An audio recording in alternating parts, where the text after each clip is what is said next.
Hello everyone, my name is Pete Duncanson. I am from Off-Road Code of the mighty Huddersfield. We have been doing web development for far longer than I care to remember, and we've been involved with Umbraco, part of a lifelong sentence. We're 8 years in so far for good behaviour. Some of you probably have seen me before do talks, because I've done a lot of talks, because if you know me, I like talking. So people like to get me up on stage and say, well, if you're going to talk, we might as well film it. So I tend to come up here and do a lot of this stuff. And today I'm going to do one about get the website you need, as opposed to the website you wrote a spec about and sent to us, or a website that your boss tells you just make it how it is, and then you end up building this monstrosity, and it doesn't do anything you really want it to. So it's about just trying to get that. This is not groundbreaking, this talk, all right? There's no technical gubbins. It's basically an opinion piece. And we're going to nod along and we're going to go, yes, we had a client who did that. It's a feel-good talk, so we're all good. So, is this talk for me? Totally non-techie, no code here. It's client-related, so if we've got any clients in the room, let's be honest, probably not. But we've probably got PMs or people who have to talk to clients, in which case I'm probably going to arm you with some things. You go, yes, we've had that, and that's a good counter-argument. I like the way you did that. So we're going to get to do some of that stuff. Think of it as wargaming. You know, is that phrase everyone sort of knows about? I do a lot of wargaming before I go see a client, for instance. I'll go, what if they counter with this, and what if they do that? And we do that internally, and we get that done, so that when we actually go to the big show and have to go do a pitch or something, kind of ready for all the questions that we're going to get batted back. So this is sort of, yeah, are you sure you've got enough budget and all that sort of stuff? We can arm you with those sort of questions in a room full of people who are probably all having the same sort of thing, so it's good to do. And I get to talk about gin and tonic, always good. And there'll be some supercars, not cards, autocorrect, bastard. Tombstones and spacesuits. So all in all, this should be pretty cool. So I always use this in my slides, and if anyone's seen this before, I'm probably sick of seeing it, but it's my brilliant get out for the fact if you're sitting and going, well, bloody obvious, of course it's that. I've just put this up, so I'm allowed to do it. But basically, the obvious is obvious once it's pointed out to you. So normally you need someone to echo something back. Normally you need to hear something. The classic example I give, for instance, is if a complete stranger compliments my wife, she's all like, thank you very much. Whereas if I say, you look pretty, darling, she goes, yeah, whatever. Because she needs someone else to hear it. So that's kind of what that's about. So website projects, they often don't deliver. Why do they not deliver? And we need to, oh, I've gone all loud. We need to find out why do they not deliver. And here we go, this is the obvious stuff. So lack of agreed budget, if we're honest, is probably one of the biggest things that gets everyone in a lot of trouble. Lack of focus on the right things. How many websites we had where they want one particular thing, and it has to do this amazing thing, and that's that, and you're like, but it doesn't even work. Yeah, but it has to look fabulous, it has to look like the competitor. Yeah, but it doesn't do anything. You haven't got the APIs, you haven't got the store involved, this amazing video thing that you want to do, where are we getting that from? I don't care, but the homepage has to look amazing. So focusing on the wrong things. Lack of the right talent. We've got this amazing guy, he's absolutely fantastic, and then he outsources everything to Vietnam, and as a result, nothing really gets done. It's a bit like, if you do that sort of work, I've got nothing against outsourcing, it's fine. We ourselves are an outsourced shop. You can hire us in, we are available. But one of the dangers with that sort of stuff sometimes is it's a bit like having a genie. You know, a genie, when you ask a genie for a wish, you say, genie, I make me the richest man in the world. And with that, he drops hundreds of tons of gold on you. And you go, no, I didn't quite mean that. Make the gold go away. And you've used up 2 wishes. Because it's literally very literal about what they want to do when you outsource stuff sometimes. So if you've got the right talent, instead they'll work with you and you go, are you sure? Because if you're not careful, I'm just going to drop a couple hundred tons worth of gold on you. So you need someone to echo it back. And for that, you really need talent. And lack of long-term planning. A lot of the websites fail for this very simple thing. They think it's a website. And they think it's going to go live, and that's it. And it's not that anymore. Websites aren't done like that anymore. When you come go live, Dave, you switch it on. That's like the start of a 3-year relationship, making that thing better and doing all the bits you're going to do. But everyone focuses on, we have to get it live by April the 1st. And you go, why? We just do. Why? I had to pick a date. Okay, that's really good stuff. And so a bit of long-term planning tends to kill a lot of websites too. And this is my favorite one, lack of constraints. Constraints is an odd thing. Lots of people think, surely a constraint's a bad thing. Why would you want to constrain a project? Why do you want to constrain your options? But if you don't do that, you just have literally the whole world in front of you. It's like, what do you want to do? Well, how do you want to make this website? So if you start putting constraints on, then suddenly you start having to make decisions, and you can start making informed decisions about what's going to get done to actually get something delivered. So for instance, a budget is a constraint, a deadline for it is a constraint, amount of manpower you've got to be able to populate the site is a constraint. Have you got any images? How many sites do we have where they're just, the day before go live, you've still got the Shutterstock banner over everything? You're like, did you not buy these? I sent you an email 4 weeks ago to buy these. No, I didn't do those. Yeah, so you need some constraints. So as that's my particular favourite one, let's see how we can find the right constraints. The best one is max budget. We need to know how much money have you got, and I've got a whole little bit about budget, so I won't go on about it too much. Hard deadline, I've just done that one. So a hard deadline could be something along the lines of, we have a conference that we're going to, and it has to be done. For instance, I'm desperately trying to get two-factor authentication package that we wrote finished and fixed for this conference, because I knew we were coming and everyone's going to ask me about it.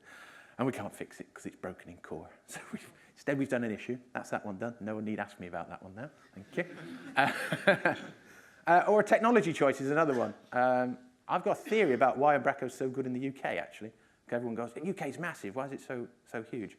I think it's down to the fact that all the colleges, councils, hospitals, NHS, everyone else, they all were told to use Microsoft. And they continue to use Microsoft because once we've invested in it, it's ridiculously expensive to start getting new servers in and switching to Drupal, etc. So they all use the Microsoft stack.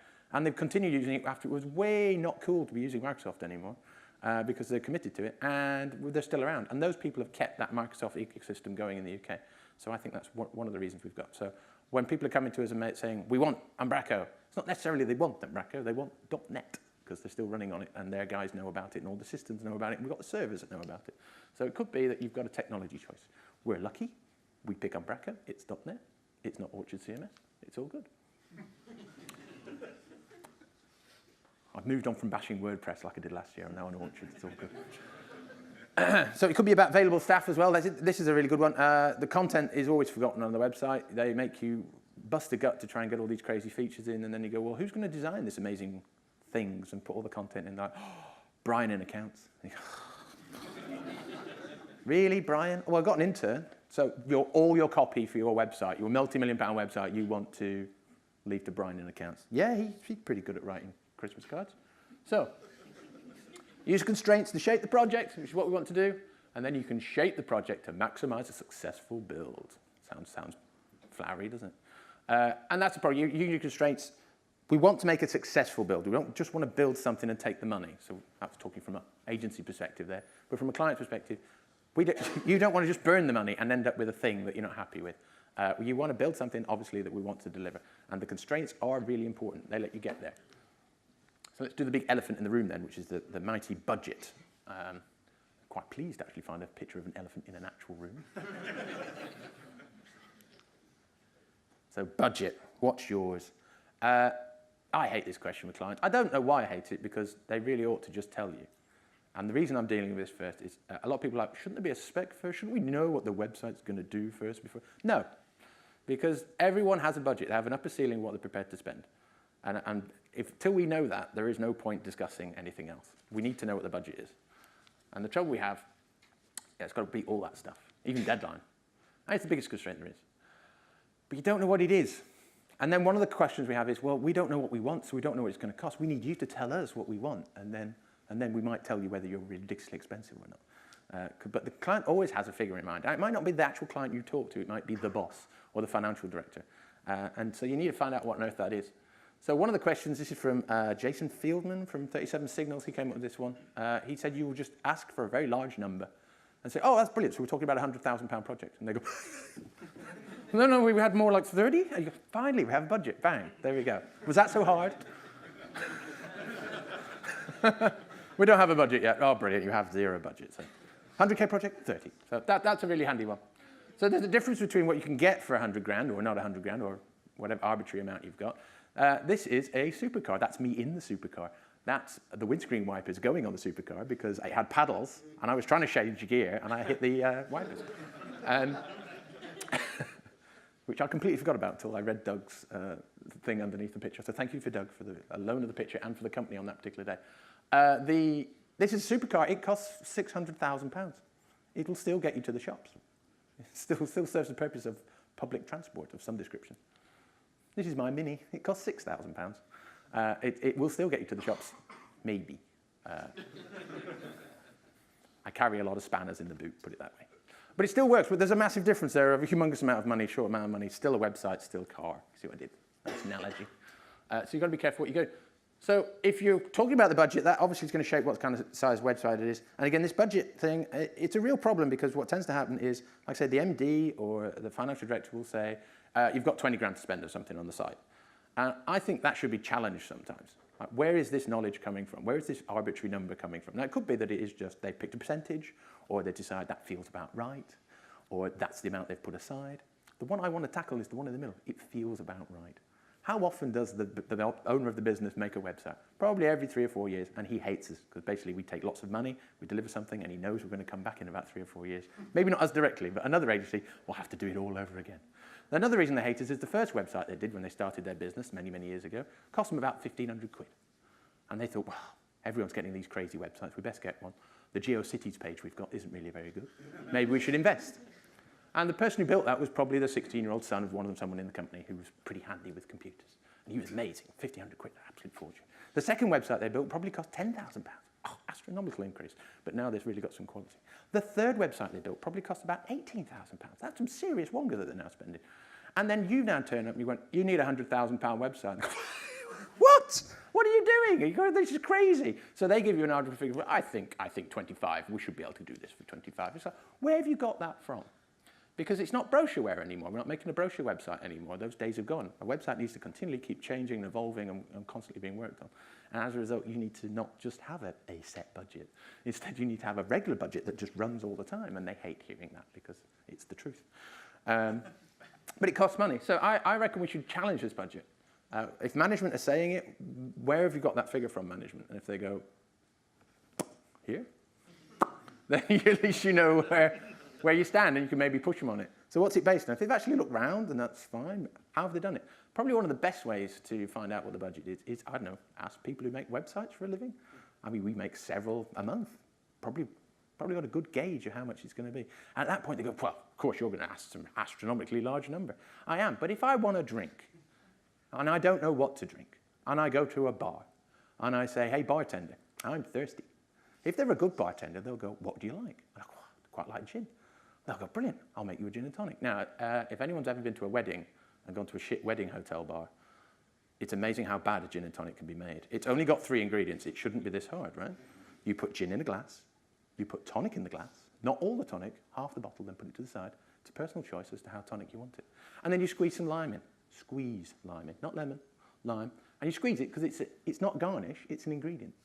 That's all you got to do. Oh my God, how much do they fuck that up? It just shouldn't be this hard. 3 ingredients.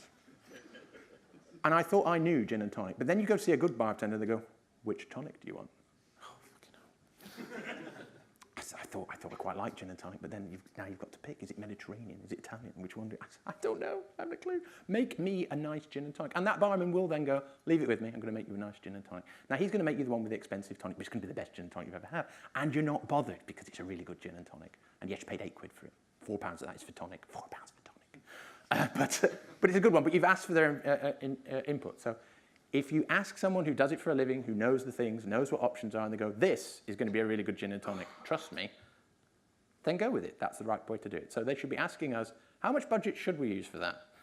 And we can give them a rough ballpark. I'm happy to give it a ballpark. A guy ages ago told me I used to go away and do everything. Like, I'd have the meeting about what they wanted, and then I'd spend days going through line by line, trying to give this amazingly accurate estimate as to exactly, down to everything that they wanted. And they didn't care, because they just went click, flick, flick, flick, flick. What's the big number at the end? That's all they really wanted. So what I started doing now is going, it'd be about 35,000, that one. Or you can do that for £7,000. And so it's a gut feel thing. They don't hold me to it, because I'm very careful to say, I think. Because I know for a fact you're not telling me all the details. Right? There's that third-party integration that you've just not told me about. And that really quirky CRM that some guy in accounts, probably Brian, wrote. And you want us to start talking to that. And we say, oh, has it got XML or JSON? He goes, CSV file that we FTP? All right, Brian, get back to your writing. It's fine. And the other golden thing I'd like to talk about budget is as a client, because obviously we have clients in the room, is don't find budget later. You ever had that one? We have 10,000, that's all we've got, And then you get close to the end and they go, if we found another 5, could you do this? You're like, well, I could have built you a completely different site for 5. And the analogy for that is, it's like asking me, I've laid a foundation for a 2-bedroom house, and then you come back and go, oh, we're having triplets. I need a 5-bedroom house now. And I'm like, well, that would have been good to know. Because like, when are you having triplets? Next week. Well, we only started the project 6 months ago, so you must have known you were pregnant. Why did you not at least let me know that you were, needed a 5-bedroom house? Now I'm going to have to relay the foundations. It's going to cost a lot more money. And it's just a pain in the bum. I've got to dig a tree up now. So it's fine that if you, rather than, well, I'll keep a bit back, and then I might find some later if we need it as an emergency contingency fund. Much better to just tell us, we have this is it. Work to the best, give me the best, because that is a constraint and that allows us to shape the project and give you the best project that we can. We love a constraint. One of my other businesses that I do, I sell kitchen knives. It's not a plug, it's just a fact. I sell kitchen knives online, and this comes from, I picked this up from one of the kitchen knife guys, Henkel Knives, if you know them.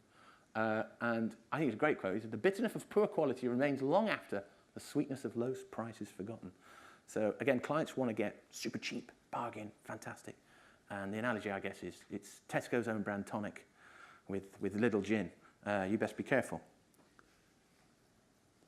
I can't even drink, I miss my chin.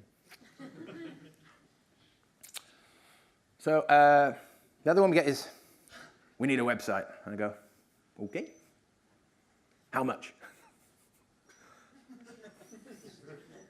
Very difficult one to answer, is that?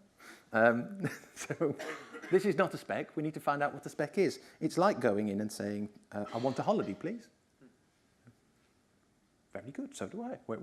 We need a bit more than that. So instead, if you go in and you actually give us some decent stuff, again, these are constraints. Me and my wife and my 6-year-old boy, we have about £1,500. We want to go somewhere sunny where there's places where we can make sandcastles and some nice restaurants and bars, please. What have we got? It's the same as going up to the bartender and saying, I like gin, as opposed to, I like booze. He might give you tequila. Never give me tequila, by the way. It's a very bad choice. I get angry on tequila. You wouldn't like me on tequila. That's quite 80s, I think. Got one in. So travel agents are experts at suggesting holidays. They'll go, oh, have you thought about going to Mauritius? Or, can I interest you in Zante? Don't go to Zante. Not unless you're 18, in which case go to Zante. So it's fine. So they're an expert. They know what they're doing. Ask experts. That's us. See? Again, we're just wargaming. This is what you need to say when you're actually going to see the client. Hi, so I want to shape that spec, get them in, give them the budget, and let them tease out of you what on earth it's now going to be. Now we know how much money we're going to spend. So what does success look like for your website? This is a great line. Does anyone, do you use this line? This is like a killer line. Like when you use this in a pitch, clients go, oh, he's so good. That's a really good line. Because I did that when I first heard it, when someone echoed it back, I went, oh, what does success look like? What a fantastic thing. It just sort of focuses you. Again, back to focus. Remember that was one of the first bullet points. What does success look like for this website? So again, it could be we have a conference, it has to go live, or we have a legal requirement that this thing needs to be up, which we've had before as well. Or we're getting bought out, and we need to make it look like we're much bigger than we actually are. So we need to get that done before they start looking into it. Things like that. So this one I hate, which is it has to match the current feature set completely of the existing horrible old website that was built 6 years ago. We need everything that we've got on there, and only then can it go live. And I hate that one for a reason, because some of the shit that's on there is shit. It just should never see the light of day again. You know that short list you wrote that was apparently a really great idea, and then no one ever used it? And you can show them the stats, because no one really uses it. You go, yeah, but it's important. We paid a lot of money for that. But I'm going to have to rewrite it. You're going to pay a lot of money again for something that potentially no one uses. It's horrible. But instead they're going, well, we can't go live until that's on there. So that's a bit of a rubbish one. But sometimes you need certain stuff that the website needs to do. So this could be, okay, if we get that, and that done, can we go live? And that's what you need to get. Or do we just simply want a better site moving forward? We've got a client at the minute, they have a CMS, it's written in Umbraco badly, and they hate it, it's driving them crazy, and their requirement was, we're quite like the look and feel, we just hate the back office. We need to come in and especially rebuild the back office, make it much better so that our marketing guys can actually write landing pages relatively easy. They have fields like left dolphin and red squirrel 1. And they're like, we don't even know what this is. There's nothing in this. It's very difficult. So then they're putting text in left dolphin. Honestly, it's called left dolphin. I'm not making this up. So then we put text in left dolphin, and then someone's done a bit of CSS hackery for moving something around. I don't know what they were smoking. But anyway, one of the requirements is there is just make it usable. That's quite a good success thing. We can do that. But you need to know what is, for your money, what are you getting? And when I switch it on, how do we know that we've actually definitely achieved something? So that's kind of cool. Could just be faster. We've had sites, we've not rebuilt sites, we've just gone in and we just made them actually perform. And that can do wonders. We've had editors hug us and buy us cake. And they go, thank you. You spend 4 days organizing images, and now I can do it relatively quickly because you actually know what you're doing. It's quite wonderful. Or just make the front end load. We do quite a lot of optimization work to make sites much quicker, and A little bit of caching does wonders in the right places, and taking out someone else's idea of caching also does wonders in places. and then you get to weird stuff that's like fluffy stuff that you can't worry about. It's okay, come on in. Like just make internal politics go away. We've got some of this as well, which we've got an internal department is having a tiff with another internal department, and they basically just want to get this up, or they want something to make something go away. This is why carousels exist, for instance. Carousel, I've stopped fighting the good fight with carousels. I can't do it anymore. It's just like, you want a carousel? No problem, I'm going to put one on, because it's just not worth the hassle of having that conversation. I can send you to the URL that says, should I have a carousel on my website? No, it doesn't matter. They go, that's funny, I need a carousel.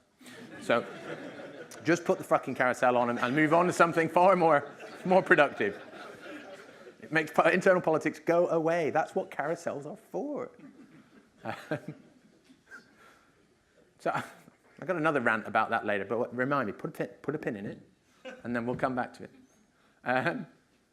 And then this is another one. Sadly, Warren's not here, but me and Warren often talk about what I call the to-do list cascade, where someone has something on their to-do list and they want to get it off their to-do list. And so what they do is they give it to you, so now it's on your to-do list.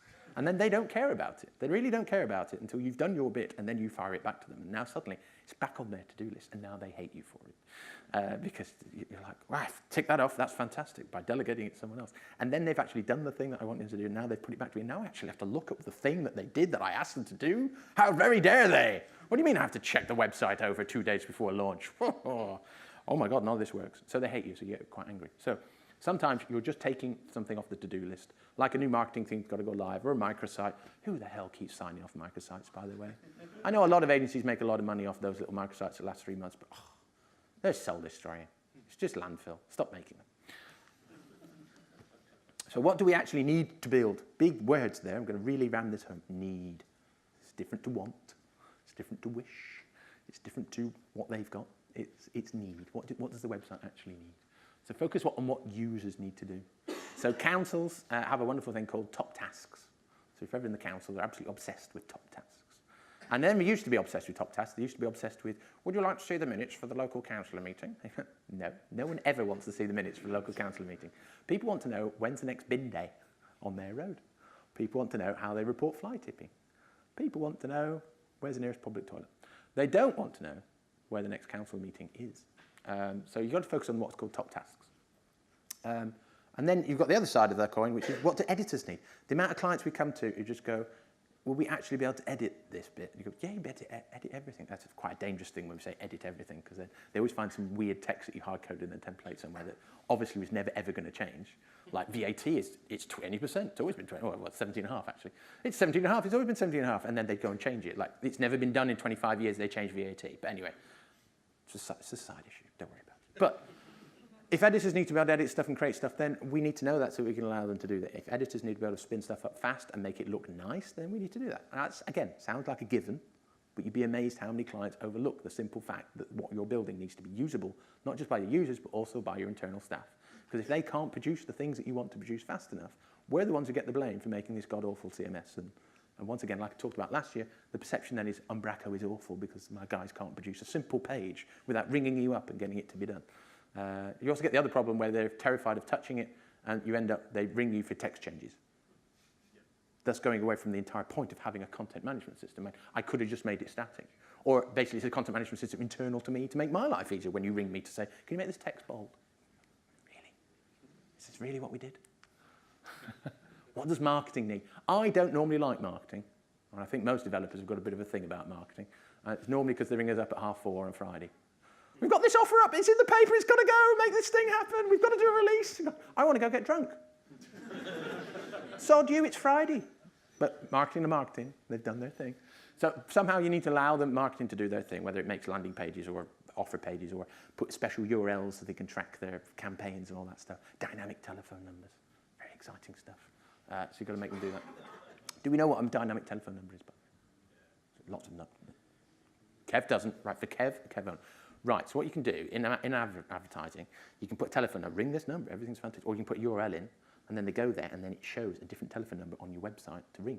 And then if you ring that, we can log whether that person came in on that particular telephone number. Sometimes we're in call centers, they don't always book through the website. Sometimes we're in a call centre. When they're in call centre, we can say 100 people rang on the special number from that advert only. That's pretty cool. And then you can track how well your advertising's doing. That's a cool thing.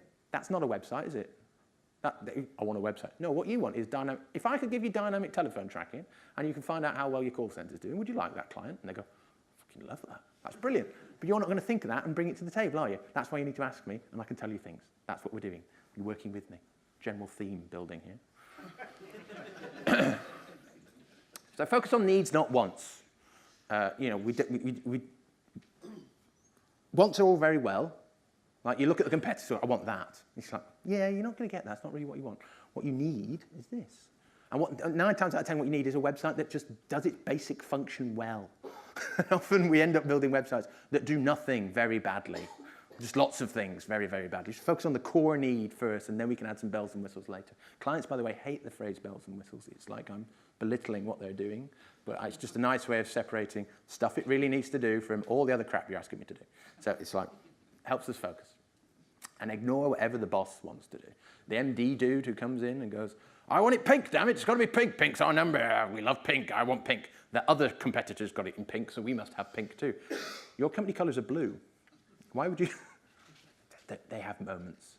I call it scent marking. I don't know if I've done this one before, where they have to come in and just like, I own this. This is mine.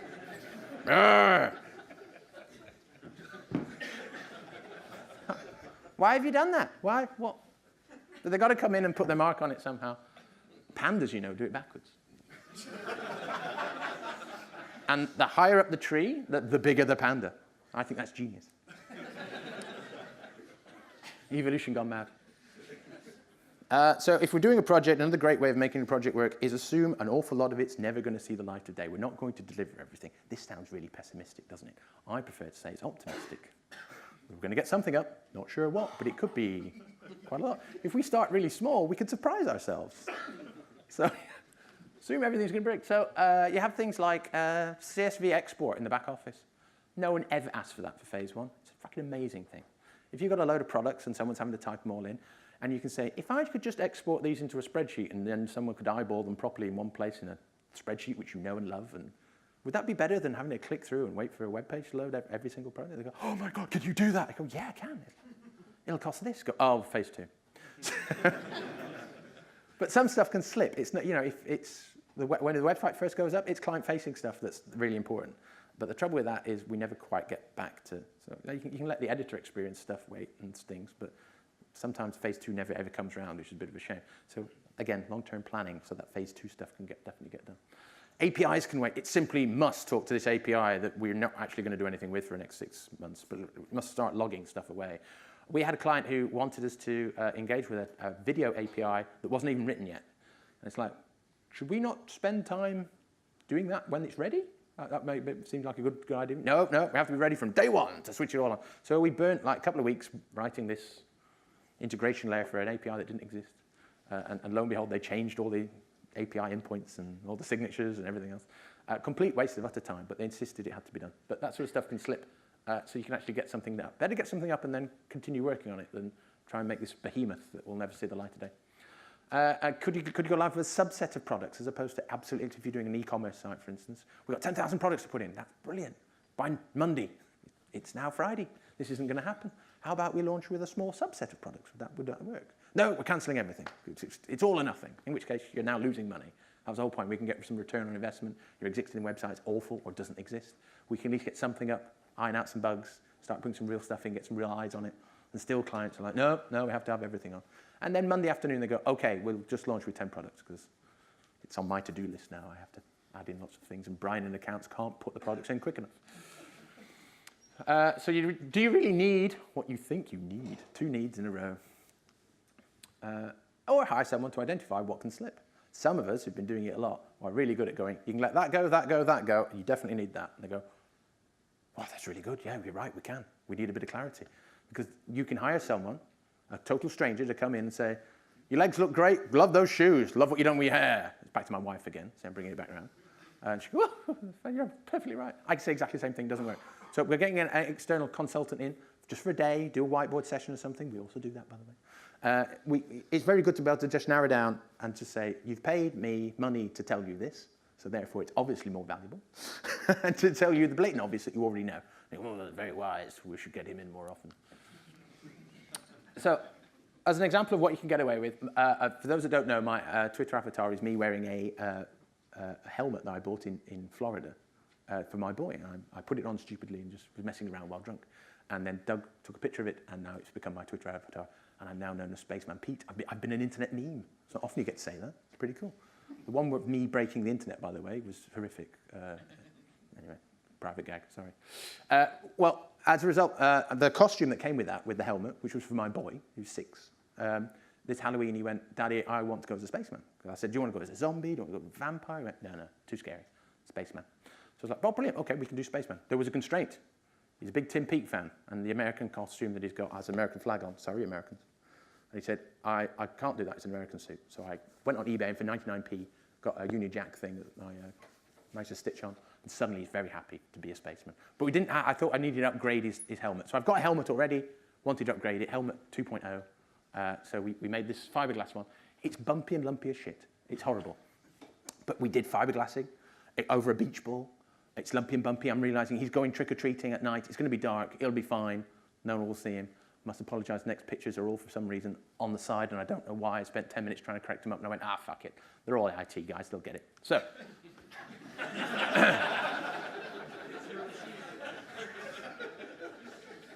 This is my boy. And this is his amazing costume.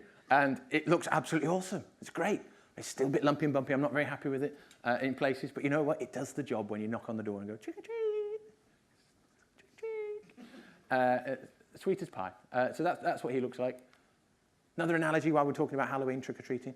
He said, Daddy, can we make some decorations for the garden? Yes, we can make decorations for the garden.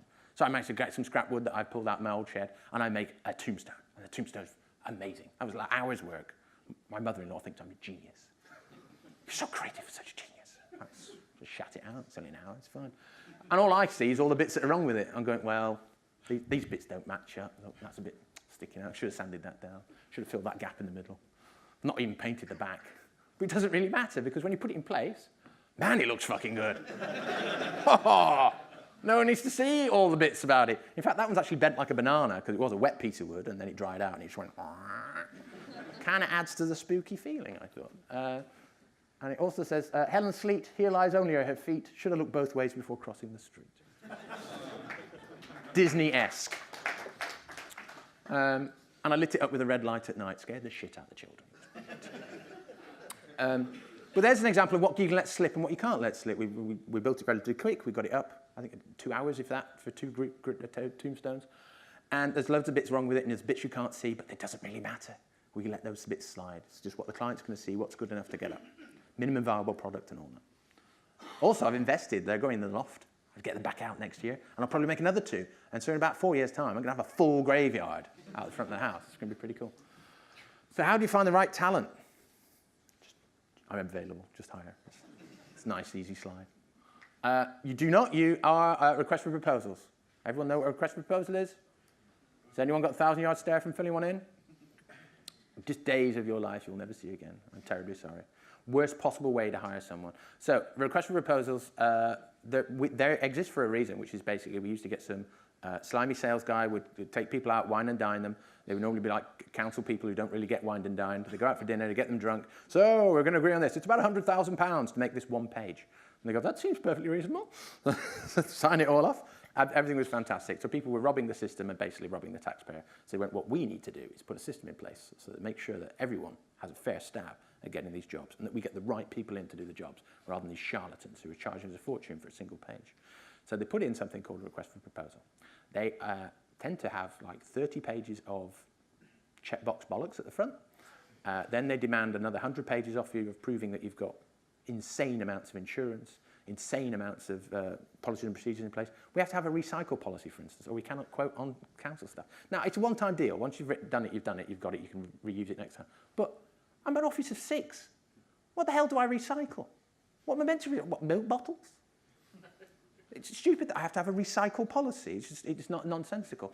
And then by the time you fill in the 30 pages, which sometimes can end up with another 60 pages of supporting information, and they do stupid things like, the CMS must allow text to be entered by the editor. Oh, Christ. The CMS must allow images. Oh, fucking hell. Right?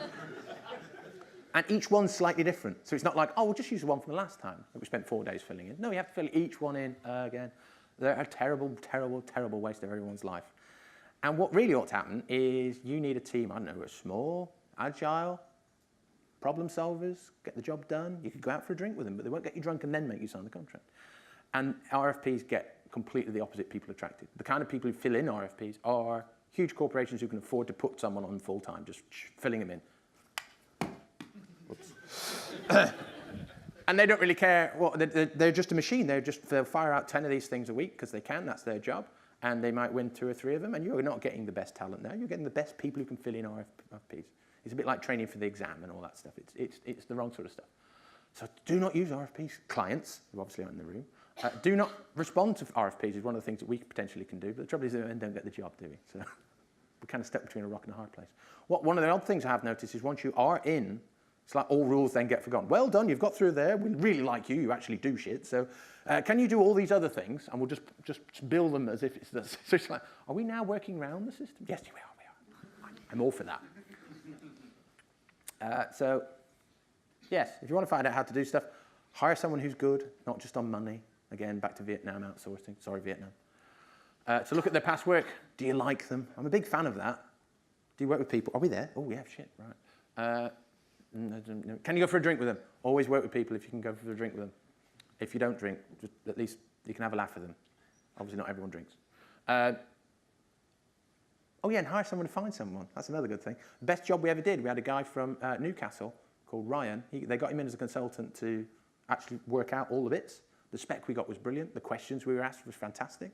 He treated us like a professional. He told us what the budget was, told us everything. It was brilliant. We didn't get the job, but it was one of the best pitches that I'd ever been because it actually like, oh, it's like talking to someone who knows what the stuff. And they hired him in as a consultant for 3 days only to do all that, and it was great. And that project did go live. It was a good one to do. Oh, God, I've got to do the whole pragmatic designer thing. Right, this is really quick.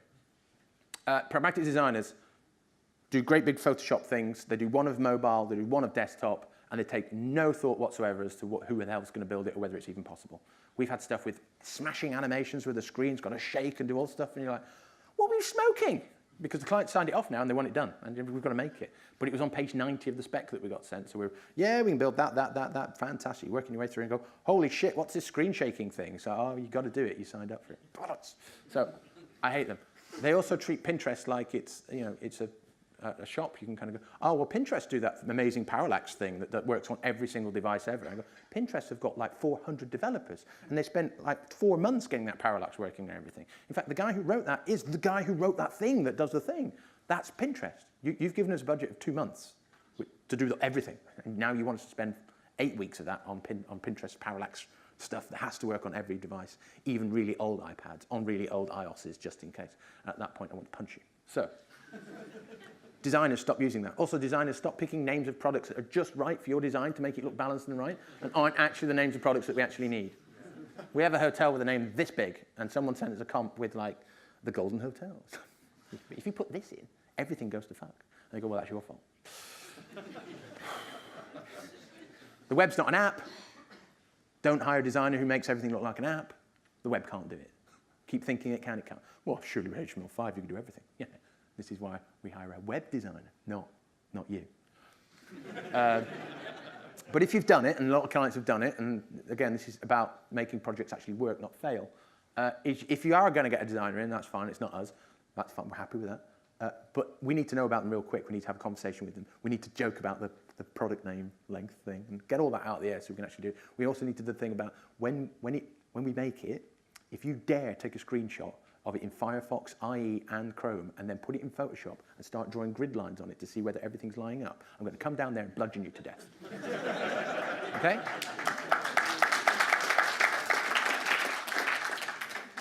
They are different rendering engines. So make sure they aren't dicks. Staffing levels, we're nearly there. So staffing, who's going to do, so they're always like, can you do this and can you do that? And can you deliver? I'm a little bit worried whether you can deliver. I'm a bit worried whether you can deliver, Mr. Client, because you've got an awful lot of content you've got to put in. The team that you say is going to inherit this site, you're like, oh, they've got a very good internal team. Well, why aren't they building it then? Be honest with your skill levels. It's like, actually, our guys, they're all right, but they're not brilliant. Brilliant, I shall build you a solution that all right guys can look after.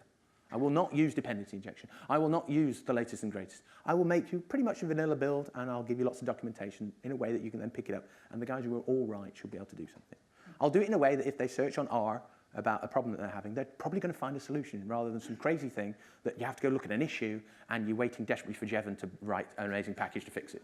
All right? So we're not going to build it like that. We're not going to do it cutting edge either. Got this amazing, I built it on the latest version of V8. Why would you do that? It barely compiles.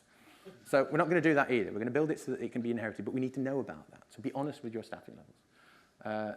If you build the crazy custom homepage that they insist is totally crazy and they must be able to build it in a crazy way, and you tell them honestly, are you really stupid? You need an editor who knows how to do that can do that really well, and do it in 6 months' time. Not like do it there and then completely forget how to do it, and then ring you up and say, can you make this bold?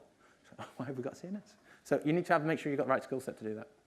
They always say personalization. This is one of the things you can let slip. It's a hot topic, personalization. Umbraco, you need to put personalization in. Because personalization takes a fuck ton of time to do. You have to set everything up a lot. And you have to test things a lot. Most guys don't know how to do that. Yeah, Brian in accounts doesn't know what personalization is. He thinks it's saying hello to Susan every morning. It's not. It's not.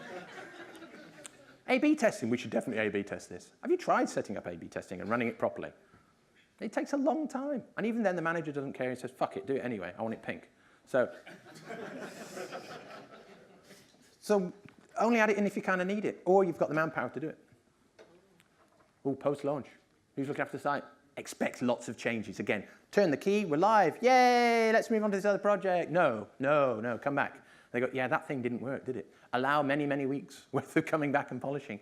That's for us internally at agencies land as well. We sort of learned this the last 2 years of, we used to think, and it's delivered, thank God for that. Brilliant. Next project starting the next day. It's all beautifully segued in, and then you've got that plumber problem of, I've ripped out your bathroom, I'm going to have to go now, I've got to go finish off another job. And now, I would do, but my brother-in-law's borrowed the ladders. So you've got to make sure that you finish off the job and expect that there is going to be work afterwards. And complicated build processes and deployment processes help no one. They're not big, they're not clever. If you're handing them over, make sure they're bloody well documented. Simplicity is best when we're building a project. Summing up, told you I've finished. Look, see, it's all good. Bang, bang, bang, bang, bang, bang. Thank you very much.